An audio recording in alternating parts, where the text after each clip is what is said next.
In this video, I'll explain when to replace the bypass valve or the turbine in your Aquamaster or WaterBoss water softener, where to get it, and how to do the job yourself so you can save money for your family.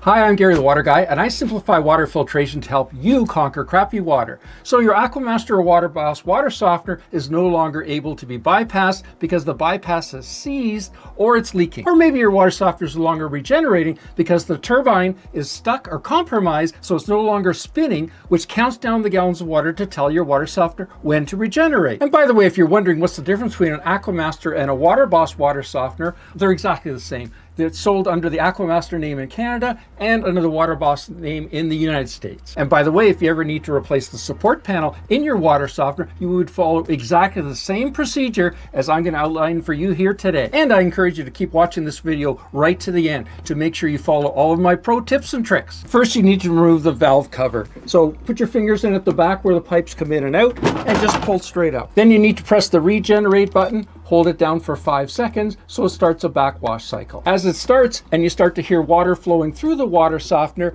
then you can put it into a bypass. And you turn the bypass valve over here all the way to the left. Now, if for some reason your bypass valve is compromised, that's what this video is all about, replacing the bypass valve, then you would just shut off the water flowing to the water softener at this point. Then the next step is you can unplug the controller. Now you need to unclip the controller. So it slides to the right slightly.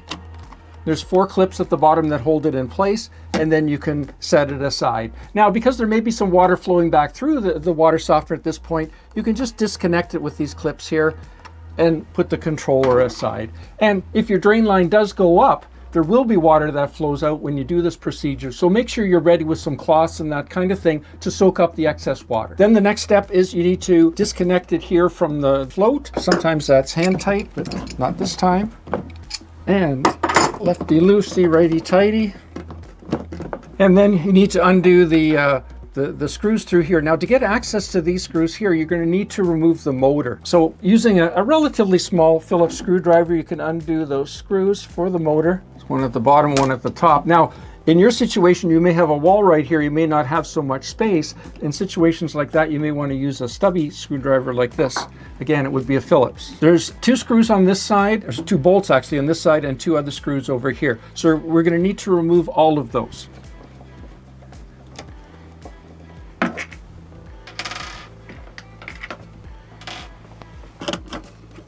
Then you can just pull the drive-in cap assembly slightly out here.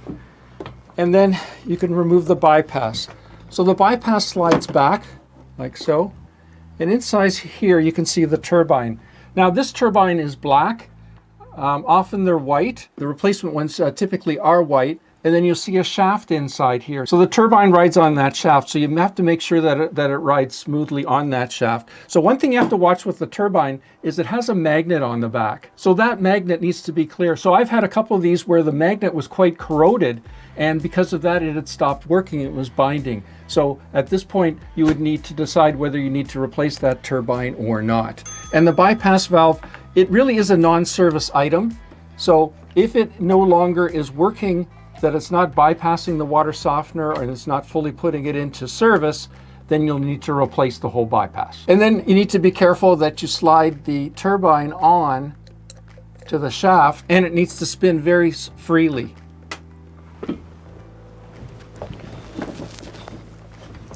And whatever you do, don't drop the O-rings into the brine tank. So now, whether you're reinstalling the old bypass or you're putting on a new bypass, you need to grease the O-rings. So for that, we use plumber's clear silicone grease.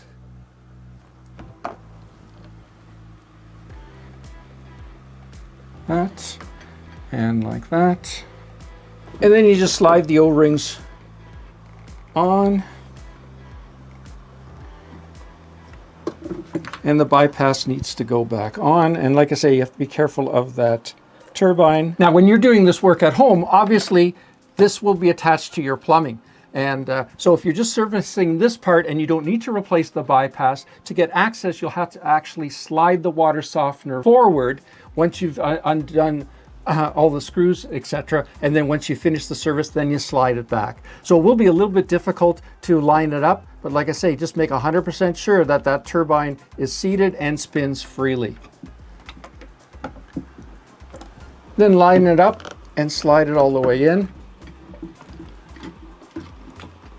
This lines up with this, this lines up here. And so now you'll replace all the screws, but don't tighten them at this stage. So this is very important at this stage. You only want to tighten them about 80%. And that's all at this stage, because there's a critical step before you tighten these all. So this part is critical to make sure that the bypass doesn't leak in this area here. So what you need to do is you need to push the water softener back, but you need to pull the bypass forward. So the easiest way to do that is like this, where with your thumb you're pushing in this way, and with your fingers you're holding the bypass back. And while you're doing that, you're going to be tightening those screws that hold it in place.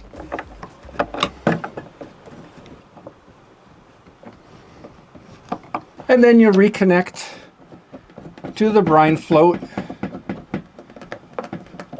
Now this is an older model of Aquamaster or WaterBoss water softener that has these fittings. Now the newer ones have quick connect fittings. So the newer ones have these quick connect fittings at both ends of the brine valve assembly and the brine float. You need to disconnect those as you're doing this. Now to do that, you need to remove the red clip,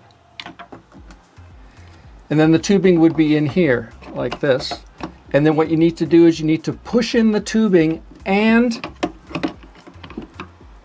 this part of the connector here, push the collar, and then you can push it in and pull it out. And that's how you remove it. And when you go to push it back in, like I say, you push it in, you'll feel some resistance, but you're not done yet. You have to keep going.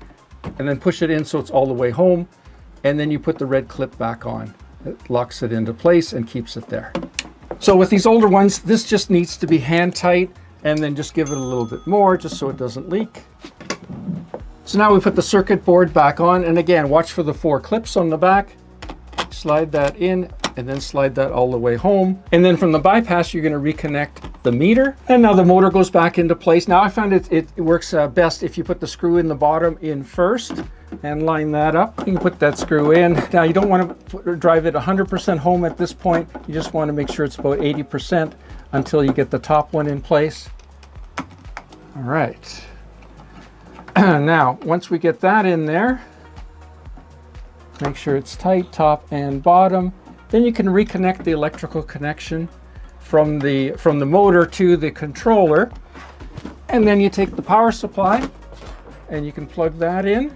It'll say going home on the screen here. So now it has to find where home is so that it can start a regeneration cycle. Once it finds where home is, then it'll automatically go into a regeneration cycle. Now, while you're waiting for all that to happen, what you can do is you can put it into bypass, or take it out of bypass, and put it into service. And if you're looking to get a replacement bypass or turbine, you can go to our websites, either waterestore.com in the US or waterestore.ca in Canada. We offer free shipping and discount pricing. So the water softener will automatically go into a regeneration cycle, so you need to keep checking to make sure that there's no leaks at each different stage of the regeneration cycle. Click up here for your next video on water softener troubleshooting, and I'll see you there. Any questions or comments? Add them down below.